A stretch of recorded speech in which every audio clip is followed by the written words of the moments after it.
tanné d'entendre toujours du négatif. C'est partout, dans les journaux, à la radio, à la TV, sur nos médias sociaux. Mais en fait, c'est une fausse réalité parce qu'il y a tant de positifs dans le monde. C'est juste dommage que la proportion du contenu négatif versus positif saisi soit totalement déréglée. Les enjeux de notre monde doivent être partagés, mais essayons d'avoir une approche plus positive en apportant les solutions, les ressources déjà existantes. Saviez-vous qu'au Québec, on estime qu'une personne sur 10 qui risque d'être atteinte d'un trouble de santé mentale au cours de sa vie, que ce soit trouble d'alimentation, trouble anxieux, dépression ou encore des troubles post-traumatiques. Et nos amis, notre famille, puis nous-mêmes, on fait partie des statistiques qui sont de hausse d'année en année. Comment remédier à ça? Comme dans un avion, on met toujours son masque d'oxygène en premier avant d'aider l'autre. Donc, mieux on est équipé, mieux on peut aider nos proches. C'est ce que le CAP Santé mentale a pour mission en abordant des sujets comme que faire si un proche a des idées suicidaires, est-ce que c'est normal d'avoir besoin d'aide et d'être un client du système de santé, ou encore les maladies mentales silencieuses et omniprésentes dans notre société.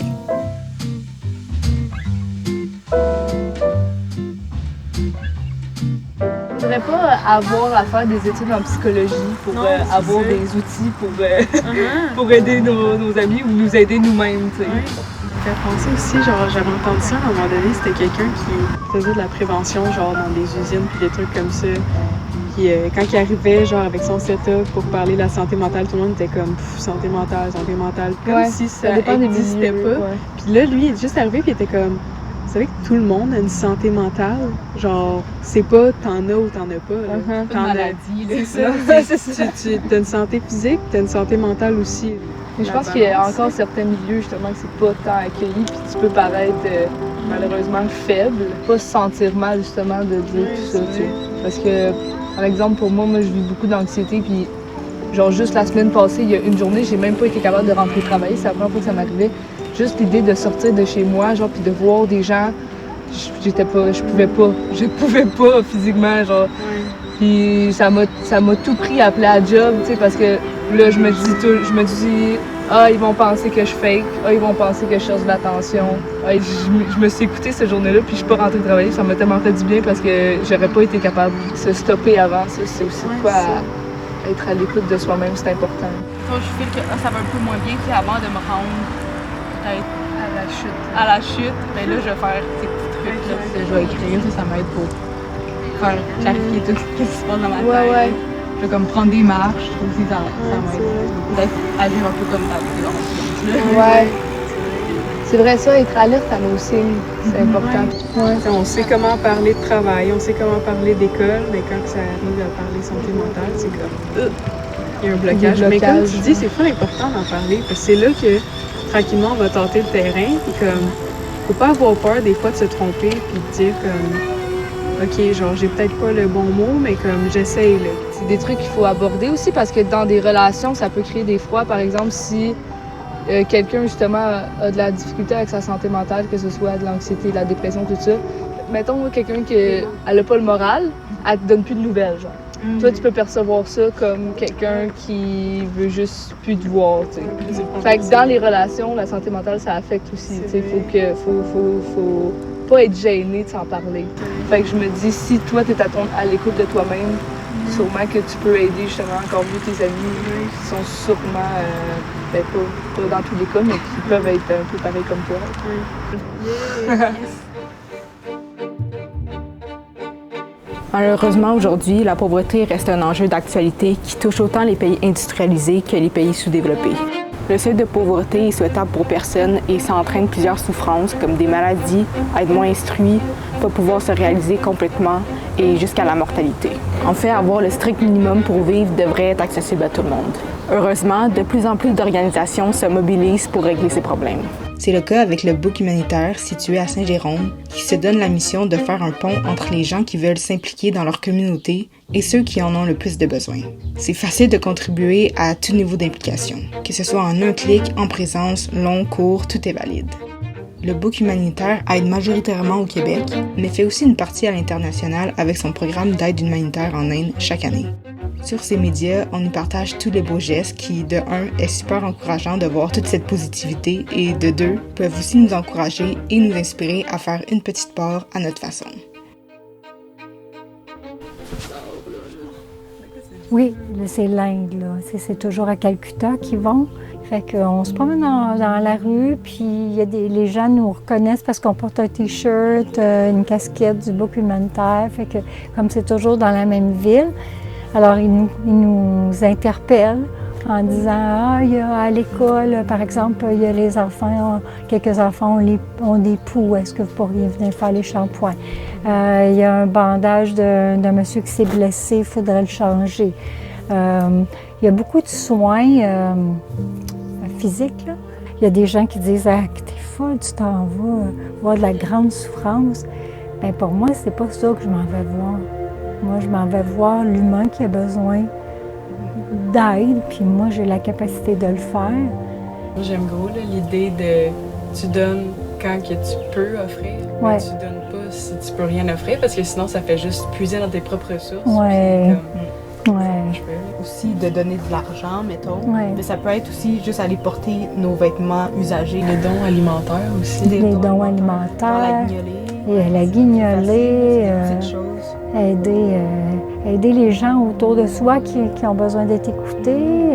Il y a des gens que tu vas aider, puis on dirait qu'ils ne sont pas reconnaissants, mais c'est pas grave.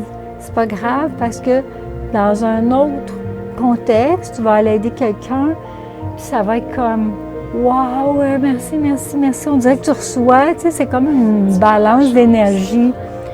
C'est ça que ça fait du bien au cœur. On pense que c'est toujours en recevant qu'on retire le plus, en donnant, tu te couches puis t'es fier. Tu sais, t'es comme la fierté, puis On consomme notre futur. Comment? En fait, c'est qu'on utilise presque le double que ce que la planète peut nous offrir en un an. Mais souvent, c'est contre notre gré à cause de des facteurs dont on n'est même pas conscient. Heureusement, il y a des chaînes médiatiques comme l'Alternateur, qui a pour mission de sauver la planète, une vidéo à la fois. Réduire notre consommation d'eau, d'électricité, de vêtements, d'alimenter notre Donc, savais-tu qu'au centre de chaque logo de recyclage, il y a un numéro, puis que le 6 indique que l'item n'est pas recyclable? Non? Ben, vous allez en apprendre gros parce que l'Alternateur répond à 1001 questions qu'on ne s'était même pas encore posées, puis qui a vraiment un impact concret sur notre environnement.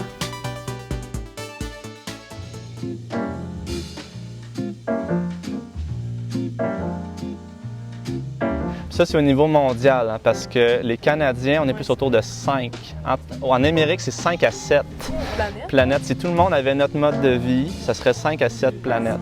Depuis que j'ai comme l'âge de 10 ans, que j'ai toujours eu des espèces de réflexions sur la planète, puis que ça a toujours... Je voyais ça arriver, puis j'étais comme, ben voyons, c'est comme si c'est la fin du monde, entre guillemets.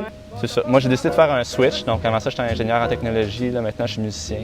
Mais à un certain moment, je me suis rendu compte que pour la crise environnementale, le problème, c'était pas les technologies, c'est ce qu'on en faisait. Chaque fin d'année, je calcule le nombre de planètes que je fais.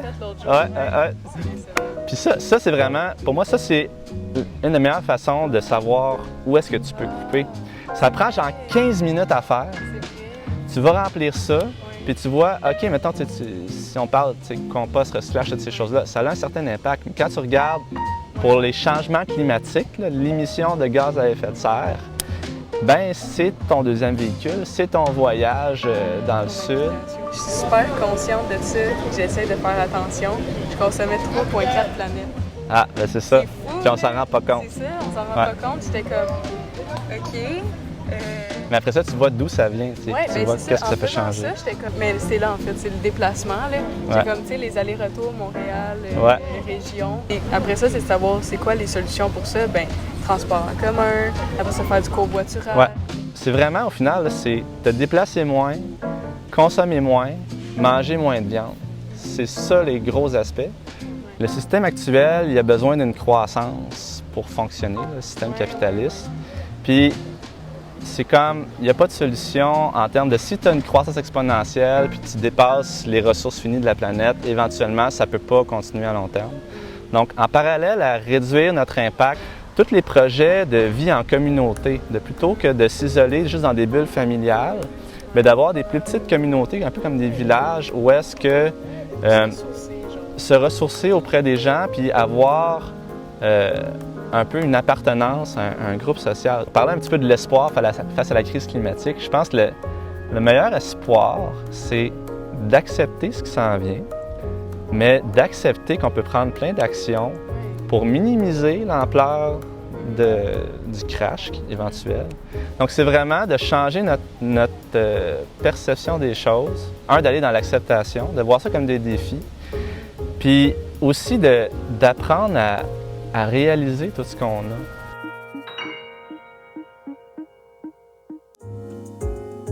Il y a plein de solutions, soit au niveau social, soit au niveau même spirituel, que je pourrais dire, mais méditation puis tout ça. Après ça, au niveau carrément dans le système actuel, quelles actions on peut faire. L'important, c'est de sortir plein de nouvelles initiatives, là, que ça pousse comme de la mauvaise herbe de partout, puis on peut pas prédire vraiment ce qui s'en vient. En fait, le point qu'on veut faire, c'est pas de dire que les mauvaises nouvelles, c'est mal nécessairement. Non, se préoccuper des enjeux, c'est important, mais il manque la partie action. Comme qu'est-ce qu'on peut faire en ce moment pour agir? Imagine que chaque nouvelle démoralisante a sa solution. En facilitant l'accès aux ressources, me semble qu'on serait plus porté à passer à l'action ou au minimum, ça apporterait un côté d'espoir. Fait que là, c'est le temps de partager nos bonnes nouvelles, mais surtout partager nos bonnes solutions. Comme il faut agir là, en ce moment. Là, tout de suite.